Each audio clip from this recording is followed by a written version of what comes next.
Guten Abend, meine Damen und Herren, dear ladies and gentlemen. My name is Alonia Elizalde and I'm the head of the cultural department at the Goethe-Institut in Brussels. And I'm very happy to welcome you tonight for our online edition of German film festivals on tour, DOK Leipzig in Brussels. Juliette just told me that it's the 5th edition already, so we have done this quite often now. And originally this event was supposed to take place in Brussels, but due to the corona pandemic, we had to move it into the digital world. And I hope that you found the film Space Dogs as impressive as I did and that you liked the film. And I would like to welcome the directors, Elsa Kremser and Levin Peter, and as well Ralph Eue, the head of the programming at DOK Leipzig. Hello, welcome. Hello, And, welcome. and Elsa, Welcome. Levin and Ralph, thanks a lot for your willingness to adapt the format and to have your talk about the film now on Jitsi. We would have loved, of course, to have you here in Brussels, but okay, this is not possible this year. And before handing over to the three of you, I would like to thank Juliette Duré and Beaux-Arts Cinema for the long-standing and fruitful cooperation on our series. And I also would like to point out that we will continue tomorrow with the film Zustand und Gelände. Yes, and I would, or please switch off your microphones, and if you have any questions, just raise your hands. And now I will hand over to Ralph. Thank you. Thank you, Alonia. Thank you for the invitation, although it's only in the digital space. Welcome, Elsa. Welcome, Levin. So I'm very happy to have the opportunity to talk again about your film, which I liked a lot, but what you already know. And so I would just start with a couple of questions before including some of the audience, if someone has the impulse to take part in this conversation. And my first question to you both would be, I heard you speaking in, I think it was in an interview, I don't know exactly who of you said it, but it was the point in that interview was talking about animal films, and I remember quite well that you were quite clear in saying this is not an animal film but an anti-animal film, and I would like to know what in your understanding is an animal film, and because your film consists of many images of animals, dogs, and what is an anti-animal film in your point of view and or in your strategy in doing this film? Yeah, I mean, it's kind of a theory that evoked during the making of the film, more on the financing of the film, because actually this question popped up the first time when we wanted to raise the budget for the film. A lot of funding institutions, also TV partners were, I mean, they were the first to ask us like whether this is an animal film, like the National Geographic films or BBC. And we were like, no, we never thought about this, of course not. And then we realized that we need to focus on this, and we need to verbalize, to point out why this is not an animal film, or as we spoke in this interview, is an anti-animal film. And we felt like, I mean, we watched it a lot for research, like also all these very high class, high quality BBC films, for example. But we felt what this is showing us is actually, I would even say, as if it's another planet, as if all these very wild and exotic animals are not existing on the same planet that we share with them, as if it's another world, very distant and not possible to reach. And so we thought this is actually could be harmful, because me personally, they never brought me closer to these animals. They never brought me closer to the world they live in. They're much more, yeah, as I said, they gave me the impression that it's really something different. So I watch it, I'm entertained, but there's no need to think because there's no connection. And so we thought we need to do something else. We need to point out a very strong connection, and that's why it's an anti-animal film, or it's an anti-animal entertainment film, because we did not want it to simply make an easy entertainment. Yeah, or we what I can add is that we always wanted to make a film about humans watching animals and to create this experience in cinema and to give something back. Not because like watching animals in comics, even or listening to stories about animals, histories about animals, how we narrate with animals in fairy tales and so on, is such a big and ancient thing. It has ever been there, and we always thought, okay, we want to make a film about animals, which is making us doubt about our own narration of animals in general. So yeah, that's also a part of this anti-animal. Especially in this sense, the last thing I would like to add is that we very early we found out that there were like these dogs and also the chimpanzee that is in the film and a lot of other animals. They were of course like biological objects, but they were also there for entertainment. And this really interested us a lot as we saw all these archive materials and as we realized like it was not only training for an organism, for example, in outer space. It was also training for how to promote them, how to build up a propaganda around a being that is sent outer space. So two forms of abusing these animals, and both interested us a lot.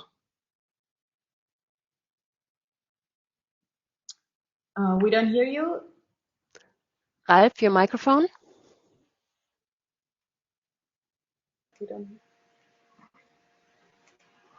Microphone. Sorry. Your microphone. Ja, ist aber jetzt an, oder? It's on? Okay, sorry.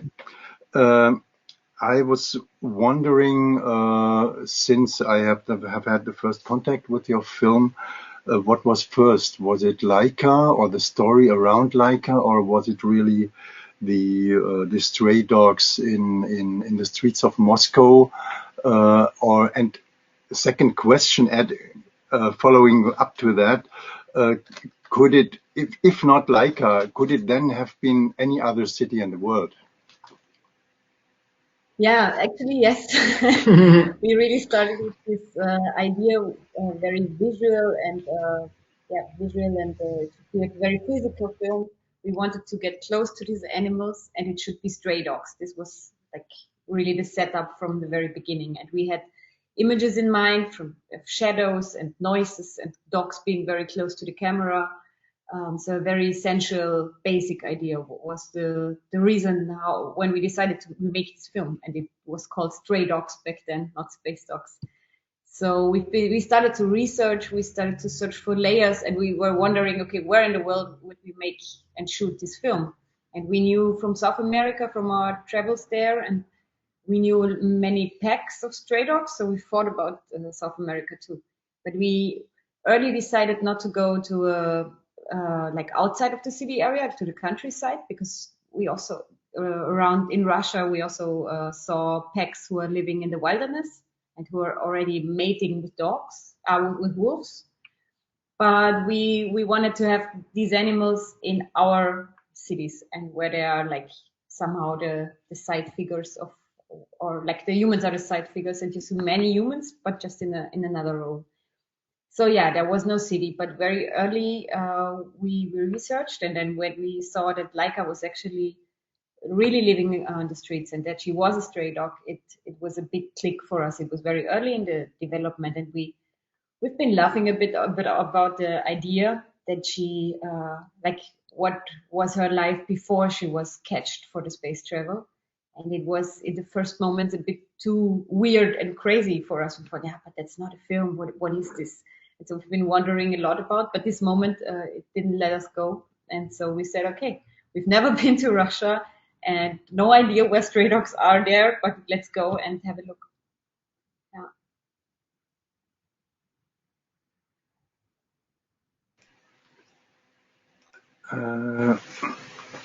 I was wondering how is it to direct a dog, and how does it work, and what do you have to do before you start shooting with the camera when you have the intention, or maybe you didn't have the intention to direct the dog, but what was the mise en scène strategy for you? One thing was very natural. It was there, and therefore there was no really need for strategy. Was the simple situation that when you imagine we were like 5 people in the crew, and when you imagine that these dogs that you've seen and encountered in the film, we were just standing there and watching them. So 5 humans giving all their attention to the dogs.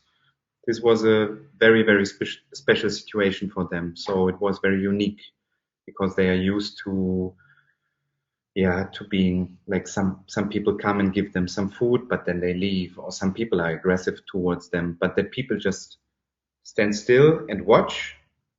This was the first time in their life that this really happened. Yeah, and I have to add to this that we decided very early that we do not feed them because we want to, like, for this kind of directing or for being able to get so close that we can get the images we always had in mind.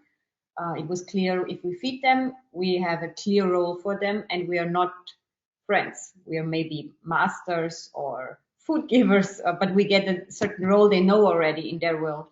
And if we just stand there and watch them, then we might be accepted as something new, something strange, some like companion, or just followers, that we wanted to be followers and accepted in this group. And this is, we thought it's not possible with food. Mm-hmm.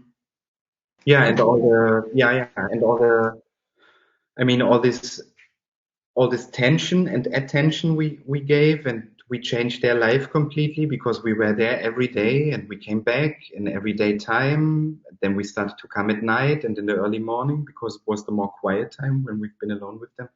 So we realized very fast that they somehow start to enjoy this, and they really became actors, because some images in the film you see when the main dog, like we call him the main dog, the dog you see the most in the film, the younger one, when he's walking like really long in front of the camera without watching into the camera, but really like, and all it is body language. So speaking from the perspective now, there was this moment when they started to enjoy it and to get something out of it. And then our work was mainly, also to tell ourselves we need to be patient. It will be a film. Maybe it will be a good film, a film that shows something that was never shown. And this was sometimes the hardest, also towards the crew. When you stand there and you wait and you hope and you're so well prepared, but nothing happens because they sleep 3 or 4 hours and they were not interested in us. And so in these moments, it was like, speaking of directing the film, the most of the challenge, like to believe in it. Yeah, but also when it comes to directing, we found out they read us at least the same as human protagonists read the director. Like, they want to know who you are, what is your intention, if you have a good or bad intention, if you want to just want them to do. And human you can ask, but we felt when we came to the place where they slept and we had this very concrete idea in mind, and we really wanted to go with them to the bridge, or they should walk, or something spectacular should happen. Then they did do nothing, or they ran away. So they were super sensitive on our, like, in the crew tension and mood. And if we were too pushy from the mind, and we're like, I'm not happy, they're just sleeping, they should do something, they ran away. And if we were open and just, okay, they do whatever, and we find our images, and we are peaceful and quiet with each other, and like curious what will happen, then they let us film, they let us follow. Elsa, might I ask you a follow-up question to that? You mentioned that you have had a certain kind of image in mind when you started. Can you explain what exactly that was and what was the necessary work to do to achieve these images you have had in mind when starting? Yeah, to be exact with that, it was mainly shadows, a big pack of dogs which is surrounding the camera. It was a lot inspired, like visually, it was inspired by Carlos Regada's opening of Post Tenebras Luz, when the like the dogs and cows and this little girl are in the sunrise. Yeah. So this was a visual attempt, and we always had this idea of that you really feel as a part of this pack. And I think in Post Tenebras Luz, when you have this child and she's surrounded by all these animals, you really get this feeling of, you might be an animal. And this is something we wanted to achieve, like to change the view on animals we usually have. And to reach this, it was very clear it's a super tough technical challenge to get that close, and also a dramaturgic challenge, because when we decide it's not just an opening scene of a fiction film, but it should be a full film, feature length, just with dogs, and you should be on their perspective all the time and get really close and understand how they're with each other, how is their life, how is their social life, how they behave, but without words and without explanation. So in the very beginning, there was the idea to have no word at all in the whole film, because there was no Leica yet. So yeah, it was clear we have to get friends somehow with a pack that is letting us that close, as you now see in the film. And it was also clear that it should be one pack, that you remember the main dog, that you on your own start to build characters in your mind with them. So yeah, this was somehow the starting point.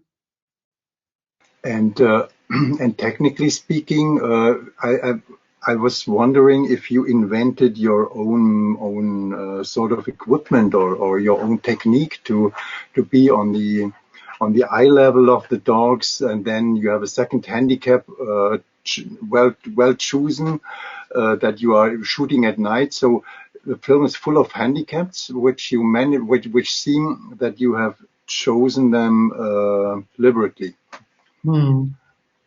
Yeah, I mean, this was tough to find the right balance between a camera that can handle these light situations, and I mean, sometimes I don't know, especially in the beginning of this film, there was always this feeling that we wanted to have the dogs on a big screen, and we wanted to place them where normally, like maybe actors are placed, so they should really also physically fulfill a very big screen. So we needed a kind of good technical setup, but this comes normally very heavy. So we had to find a balance between the lightest we could use with the best quality, and this was only like a very technically speaking, but to find the right camera movement was the other thing. Like, again, a question of balance. Like, we don't want it to have it like with a steady cam. We did not want to have a flying camera, because dogs are heavy walkers. They are not flying animals. So it's rough, and the street also is nothing you fly through. But also we wanted that you can see the images without getting too disturbed. So it took a lot of tests to find a system that allowed the DOP to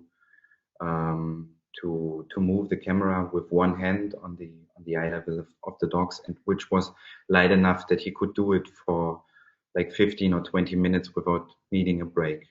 So we did tryouts and tests and tried a lot of different systems, and in the end there were a lot of people involved who helped us, who gave us like useful hints, and were even building small parts of it.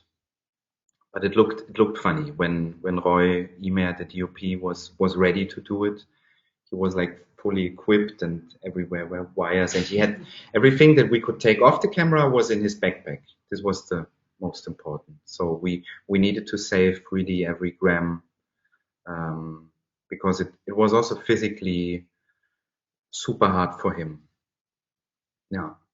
I think there was a question, right? Yeah, All right. I just want to say, do you want to take the question now or later, Ralph? What do you prefer? If it fits into the moment we're in, it's fine to put it in right now. Okay. If you want to, I think it's Maren. If you want to ask your question. Yes. Thanks. I had a question that you already addressed a little bit, and I was just wondering, so how long did it take you before the dogs actually accepted you and didn't pay attention to you anymore? And is there any particular reason why you chose that pack of dogs? And did you follow several ones? And if so, why did you choose this one instead of like another one? Yeah, it's hard to say when it really was like that, like you see it now in the film. Actually, we shot 8 or 9 weeks material before, like all in all, it was 12 or 13 weeks. So we shot 8 or 9 weeks, which we threw away and just looked at last 5 shooting weeks. It was, yeah, like they accepted us in a way from the very first day, surprisingly. We were standing there, and one was a bit shy, but we've been directly with the camera. They were curious, looking a lot into the camera, looking to us and behaving, yeah, curious. But this was going away after already a few days. They were already kind of okay with the camera, but not all the time and not for full scenes. And we've also not been yet technically so fit, and we did not understand their movements. And yeah, so it was a very fluid thing, and it got better and better every day, actually. So, but it was because we made different shooting blocks. We left again from Moscow, we're flying home and checked all the material, and then we fly back again. So it was 3 blocks. And then they changed. They lost in spring. They had a much bigger fur, and in summer they were as you see them now. And in first winter, of course, we found out in the editing that we cannot mix all this material, and that the real quality we just reached in the very last 5 weeks. So we decided, okay, we throw away all this confusing. They have a bit longer fur. You cannot recognize them anymore, and we have not yet been there where we have been in the end without camera views. And yeah, actually, we followed several packs. Yeah, I mean, Elsa knows dogs from her early childhood because her parents were dog breeders also. And I'm like the opposite. I was more afraid of dogs. And so also this film helped me to get close to them. But it came from Elsa that we should focus on a young dog. And this was really helped us a lot. And it was much easier to work with this younger dog because he had not so many bad experiences with humans already. Normally stray dogs, on some point of their life, they trust someone, and this person is very often misusing the trust. And then they become very different. And he was just curious and open. And of course, and this was also important, he was active. And normally the dogs, after a couple of years, when they're 2 or 3 years old and living on the streets, they become less active. They sleep a lot. Yeah. And so we knew he is an engine. He will always try to find out things, try to do things. And this was a very simple reason. And also we kind of liked him simply. And also we needed to find again a balance between an interesting surrounding and neighborhood and dogs that we can follow for such a long time. And this was the only constellation when we found both an area that was like rich in different sights and also people and lights and colors and movements, and these dogs. And then we had another interesting pack, but it was a very boring surrounding. So yeah, kind of all this together made our decision. Yeah, in the very beginning, we still could not decide so much, even if they were there, but we've not been that sure, to be honest. In the first weeks, was like, okay, we try a bit here, we try a bit there, and it was a very messed up shooting in a way, because we tried on different construction sites. Yeah, if you can name it like that. Mm. But the real decision for them was also super emotional in a way. Like if you ask other directors who make movies about humans, it's often also a very emotional thing that you're just really interested in this character. It was a bit like that. And also the other I saw one him was like, okay, this yeah. these And, two dogs.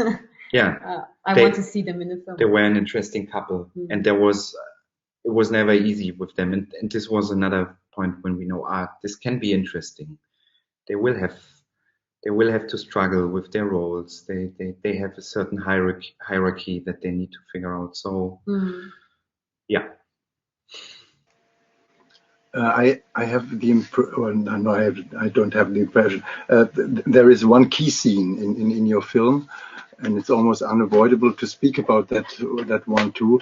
And I have the impression this is the moment in the film where the audience is divided into cat lovers and dog lovers. Can you talk a bit about your experiences with this, with the reaction toward this moment in the film? You mean like the reaction when we were showing the film? Yes. Yeah. Yes.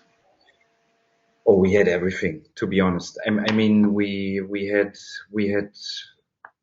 as you said, it's normally we know someone will pop up and is interested in our opinion. And there were like screenings with really packed cinemas and nobody was asking about it.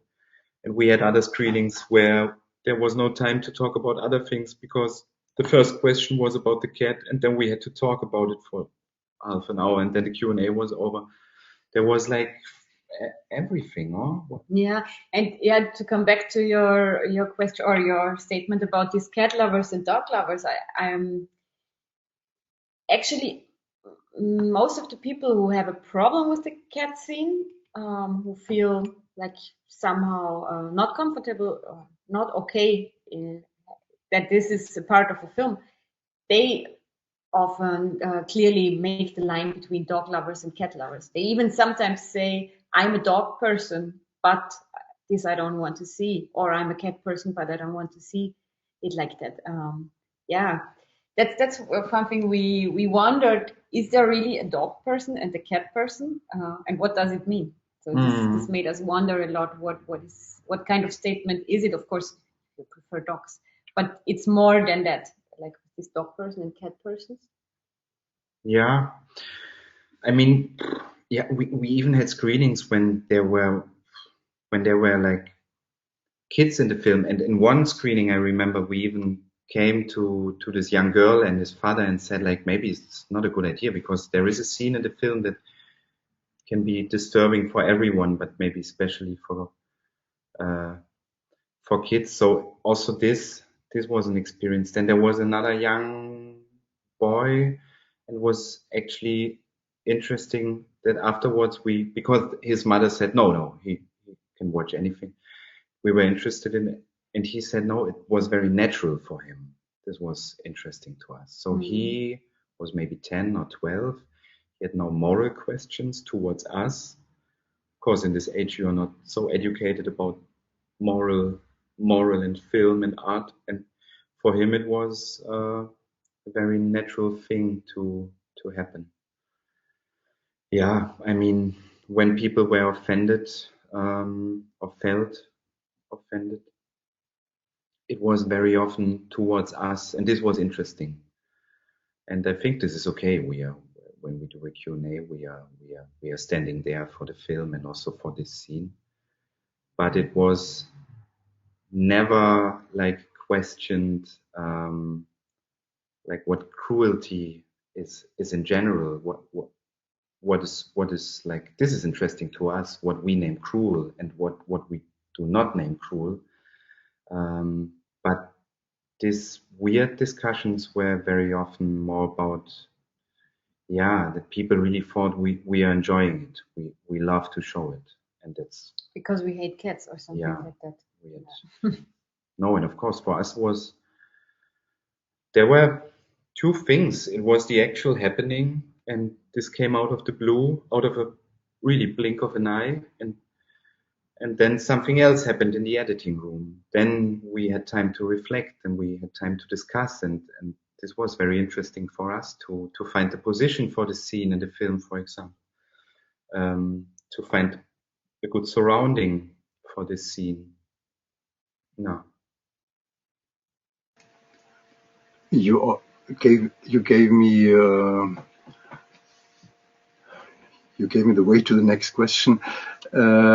I was wondering, what was the moment, or when did you decide about the tonality of the film? Because you have often mentioned now the question of balance. There are a lot of scenes where you have the impression of a buddy movie almost. Then they are very hostile to each other. Then there are sweet scenes, and I would like to ask you, how did you decide on the tonality, and what kind of tonality did you have in mind? Is it a mixture or a straightforward thing? Yeah, actually, this buddy movie or even coming of age fiction thing but with dogs and real dogs, it was always there in our mind from the tonality, and we thought, but this we want to break. Like we will observe real life on the street, and there will be a clash because life on the street is tough. And even if we did not know what to expect and what we will really film and what we will experience with these animals. And of course, with the layer of the archive material, we knew that somewhere in between, we want to create something like a fairy tale, like a modern fairy tale. As this propaganda material worked so much in a fairy tale mood, and it's all about big storytelling. And like we mentioned before, it was so much for us about the view of humans on animals and how we narrate stories with them. And so, like, the space race is the peak of animal narration in a way. And so it was clear for us we want to use this as a tool and lead into the film with a very joyful and okay, wow, like cool gang is running through the city, and we want to break this with real life. So this was, of course, shaping more and more in the editing room when we knew what we really had. But some attempt of this, we want to have this very action. A gang is walking through the city at night and doing dangerous things, exciting things, and real nature, and something which is confronting us with things we normally do not project on animals. This was somehow clear. And of course, it was clear that their rhythm is very important. And we not only wanted to show them or to show them different circumstances, we also, and this was also quite clear in the beginning, we wanted to create a 1.5 hour surrounding or experience when you need to decide as a viewer, okay, am I ready to follow these dogs, also to follow their rhythm, to understand how they breathe, and because their life means a long silence, and then suddenly, because they hear something, they run, and then they run a long time, and then they sleep again for 3 hours. So this was nice also in editing, to, like, when we were later in editing, to really follow them and start to build up scenes that were really kind of where they were leading through with their way of walking and breathing. And another thing that came to my mind is we are big fans of Asmile Omanoite, Arabian Nights, Miguel Gomes, sorry. Miguel Gomes, and especially Arabian Nights. We watched all the parts in one night on a festival when this idea was very fresh, and we really like how he is, the very playful way he's using to build up a narration that is very often connected to animals and ancient storytelling. And I mean, this was misleading us sometimes also, because when we started shooting, we thought about like a big, colorful kind of opera full of different stories, and we shot all of these stories, and then we had to come back and like sort out. But there is this scene with the monkey, and there is this scene with the turtles, and this is truly inspired a lot by his work. Yeah. And also the nightingale. And the nightingale. Like speaking about the tonality of the film, we really wanted very early to work in this field of magic realism. Yeah.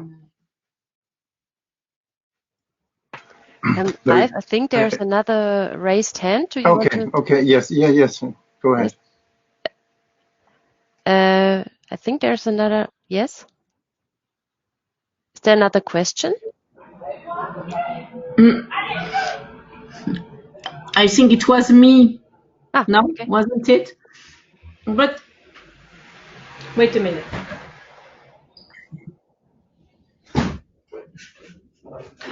Actually, the answers I had been in a way answered with other question. Actually, it was not directly my question. My question was more the evolution of the relationship between you and the dogs.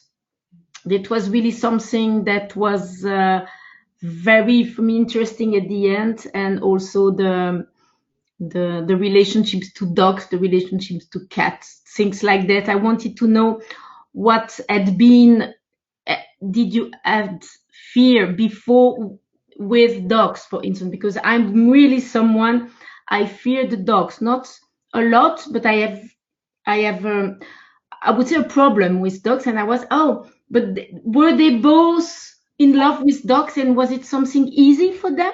Was the relationship with the dog immediate, something like very natural? Because it's not my case, for instance. So I wanted to know, so I was very happy to hear you, Levin, that it was not the case for you, actually. No. Which is really, it's when we were personal, but it's very, tell me, sorry. When we started to research, there were just the two of us in Moscow, and at night we had to go to some places. And very often I really thought, I don't want to go further. There are 7 or 8 of them, and but this was just in the No, but it's a stupid question in a way, but it really made me. And after the film, I was really in a total other relationship with the dogs. Actually, to be honest, really, even though there's this screen and it's not the same feelings, of course. The other, but it's more a personal question. Because you made both documentary films your way, your own way. I don't know your films, your previous film actually. And how did you find a way to work together? What did the other brought to the other one? And how did you divide? Was it a real common? Of course, it was a common project, but is there one of you more sensitive with the music or with the visual? Because everything is very strong in this film. Really, it's the narrative is really exceptional, I think, really, and the visual and even the sound. So how did you frame this between you two? I have to add to this that we started to work together 10 years ago already. Okay. This I didn't know. We never made a film in the same role. We never directed together because I was studying, we studied in film school. We started together, and then in the second year we decided to make a documentary together. Levin studied directing, and I was studying production. So for me, it was clear I wanted to do a bit more, and then I started to write and co-write. So we made 3 films together where I was co-writer, co-author, and producer, but never director. And I also made with other directors films in this way as an author, co-author, with writing and producing. And so it was clear for me after film school, this dog movie is in my mind about dogs somehow and animals, ages. And we talked about this a lot, and then we said, now we do it, and we will change this role model we had, or this role thing we had, because it was not good for us. It was not, for the films, films are just different because it was Levin's idea. You came to me with the idea, and then it was there. And yeah, so the relationship was totally different. totally different. And how did you manage to make this very interesting object? I would say. Sometimes it was not feeling like a big gap. Because the starting point was so different. Because it was not Levin coming, I want to make a film about, and it was not me, or it was me talking all the time about dogs, and then we decided, but not this is the film I want to make about dogs. It was okay, I had to in mind, and then Levin had images in mind, and somehow it was a melting thing, and like one to the other. What we really liked in working together in this way is that I think we have been more brave than like each alone. We can come with a very bullshit idea, and because we are so close to each other and trust each other a lot, and we are not shy to talk to each other, even the biggest bullshit of all. So this is what we did a lot, like in the middle of the night, and I want the dogs to be there, and then the monkey comes, and then the circus group is crossing the railroads. Thank God it did not happen. Thank God it did not happen. But the idea of a circus group, because there was this circus story connected to the space dogs.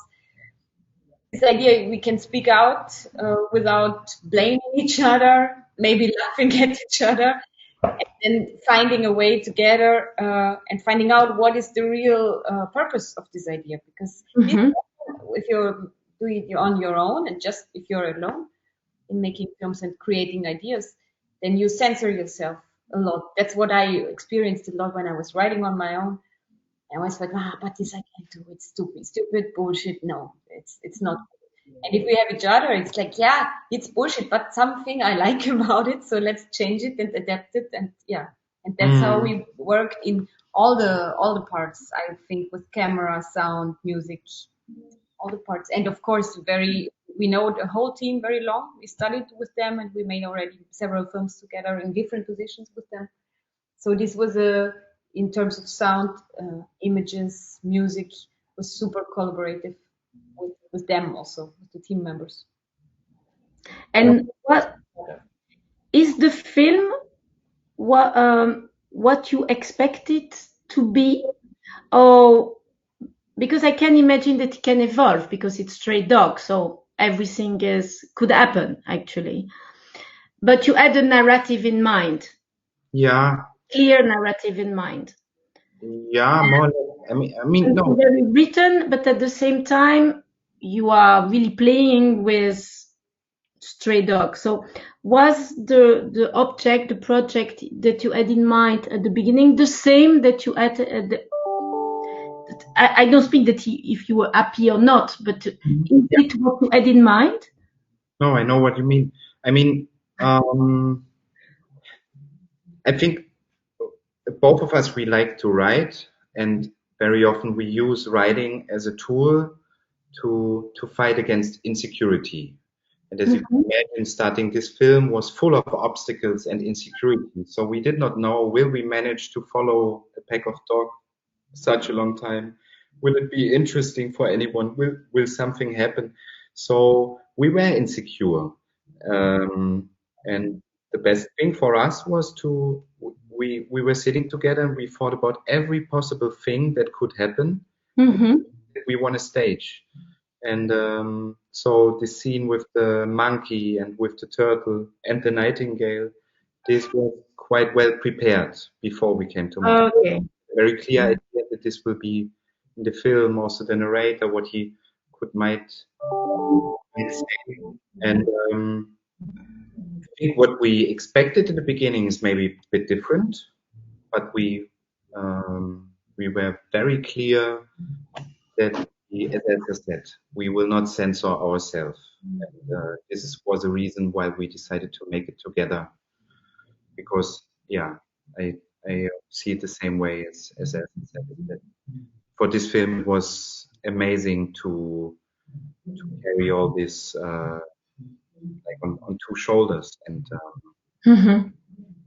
and luckily the emotional outcome, I would say, or what I recognize now in festivals and many people who are talking to us, of course, some people cannot watch the film, they don't like it, they don't find a way into it, and this is I can imagine that you don't get, or you're not losing yourself in it. Yeah, but in a way, really the majority of people we hear and we also read, and critics, but also just audience all over the world, a lot of them actually have exactly that what I wished for. That some are telling us they felt a bit like a dog. Some are telling us they think different about animals in general. They see the world, the city is a bit different. So this was something we truly wanted to reach, and actually, yes, to many people this happened, which is amazing. Yeah. So anyway, congratulations. It was a very nice advice. Thank you. I think Ralph, but I can't see you now anymore. Okay. Do you hear me? I Yes, see we you. hear. I see you. I see you. I see you now. Okay, sorry, Okay. maybe it was only me. Okay. I have just a very tiny practical question, because you were talking about what you had in mind beforehand, and that you have had all sorts of plans B. And I was wondering, what would have happened if you would have lost the pack? Did you have a plan B for this malheur? Actually, yeah, kind of, because it was clear we have for a first film, it's quite good finance. We have many partners, and we cannot just come home without a film. Sorry, sorry. Yeah, we followed from the very first shooting day. We also followed a group of straying dogs and straying humans. So a group of homeless persons who is living together with dogs very freely without leash. So this was always, in a way, a bit of the backup plan, and in the same time, some relaxing thing that we always knew we can go there. They will be there because they live there. And this turned out to be a very big and very intensive story. So sometimes we could not really, in the middle of the shooting, we could not really focus clearly on one thing, and it was a bit disturbing each other sometimes even. So we continued shooting with them, and we liked this place so much, but it was clear it's not a film about stray dogs, and it has nothing to do with Leica, because these are a straying group of humans and animals. It's about the relationship much more of dog and owner. And so, yeah, we decided in the editing room to not use this because it just didn't work out to be a part of the film.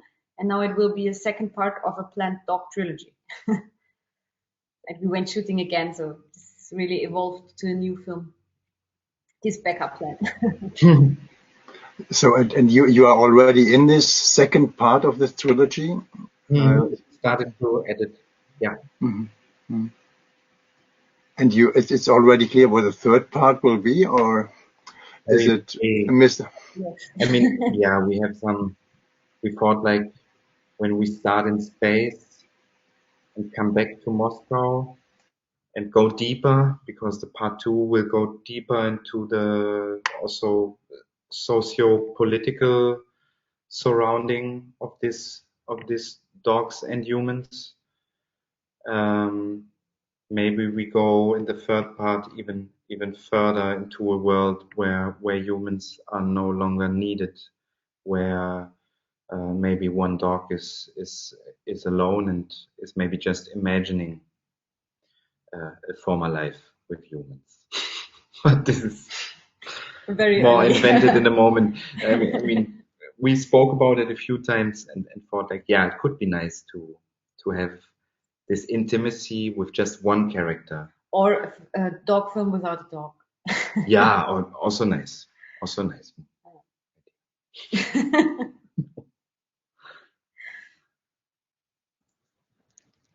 Ralph, are you there? I mean, hello? Sorry, I'm a technical idiot sometimes. Sorry. Are there any other questions from the audience, maybe? I think I have one, maybe. Mm-hmm. I think it's not really a question. It's about the end of the film where you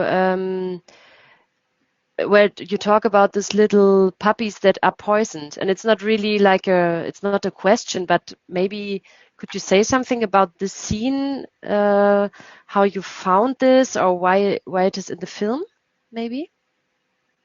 Yeah, we during research, because we checked out so many different packs, we witnessed, not personally, but from stories, we heard so much about abusing animals and about these very bad things which are happening on this to street dogs all over the world, and also especially in Moscow. So it was clear that we somehow want to include these stories. And back then, before shooting, we thought more it should be narrated because we cannot witness, we cannot search for something like that. And it should be organic. But these puppies, we found them more or less by accident when we saw them super tiny. We found them there, and then we decided it's another side story. We go there every third or fourth day, and we continue to follow them, and we show how they're growing up. So also part of the backup plan. Mm-hmm. And yeah, but after I think 8 weeks of knowing them, or 9 or 10 weeks of knowing them and going there constantly, sometimes every fifth day, sometimes every second day, we came there, and they one day were really sick and bad. So yeah, then we also tried to help them. We brought one to the vet. All the others were hiding so deep in this hole where they're living because they were super shy. They never let us touch them. So we really forced one out there of this hole and brought him to the vet. And then we made this blood test. And the vet told us that it's really tough poison. And it's not the rat poison and not the accidental poisoning. It was really on purpose. And as we heard the stories before, it was clear what happened. And then we had partly editing versions where it was not really a part of the film, but it felt very wrong. Mm-hmm. This super big abuse of all the space race, what happened there to animals and dogs, and then you say, yeah, but it's ancient and long ago, and actually in front of our camera, something like this happens, and we film it, and we're not included, it would be very, very wrong, felt super wrong. We have a more happy ending, and then and maybe this just didn't feel right. Mm-hmm. Yeah.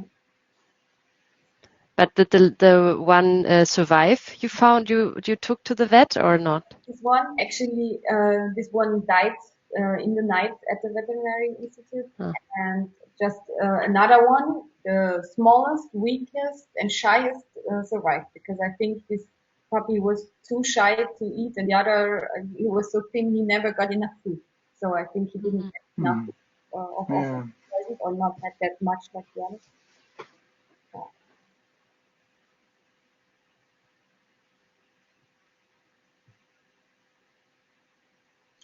So if there aren't any other questions, I would suggest that we quit our late or almost late evening conversation. And I thank everyone for being part of this strange experience. Every time again, strange experience. And have a nice end of the evening. Yeah, you Thank you for being here.